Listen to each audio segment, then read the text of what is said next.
أهلا ومرحبا بكم إخواني أخواتي الكرام. رمضان كريم على الأمة الإسلامية جماعة باليمن والبركات. إخواني، في إطار البحث على كل ما هو قيم، اليوم صادفت واحد التحفة فنية لعشاق التريات، أصحاب الذوق الأصيل، الناس اللي كيعشقوا هاد النوع ديال التريات. الإخوان، هاد التحفة اللي كنشاهدوا كيف ما كنقولوا بالدارجة كتهضر على راسها. كيف ما كنشاهدوا هاد الترية كتوزن كتر من 30 كيلوغرام ديال النحاس الصافي، وهي مصنوعة 100% من النحاس.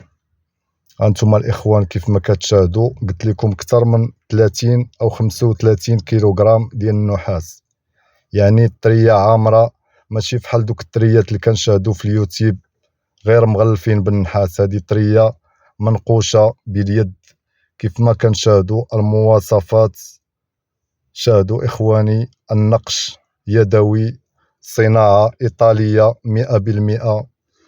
الإخوان، هاد الترية العمر ديالها تقريبا كتر من 100 سنة.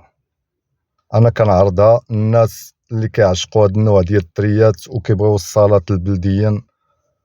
هانتوما كتشاهدوا الإخوان، كتر فيها 15 البولة أو 15 لامبة، 100% نحاس أصلي والنقش يدوي. كيف ما كتشاهدوا الإخوان، أنا كنحاول نقرب الكاميرا باش ندققوا أكثر في هاد المعاني ديال هاد التحفة الفنية.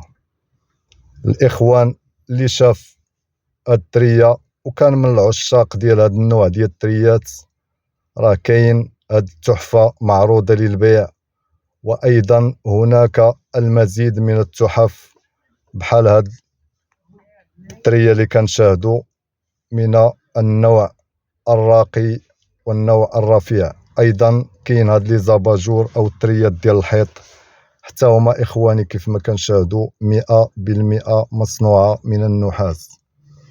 الإخوان، كاين المزيد من هاد التريات، كاينين الصغار كاينين الكبار. انا كنهضر بالدارجه بالنسبه للاخوان اللي شافوا هادي وبغاو يشوفوا. كاينين وحدين اخرين ترقبوهم فيديو اخر ان شاء الله.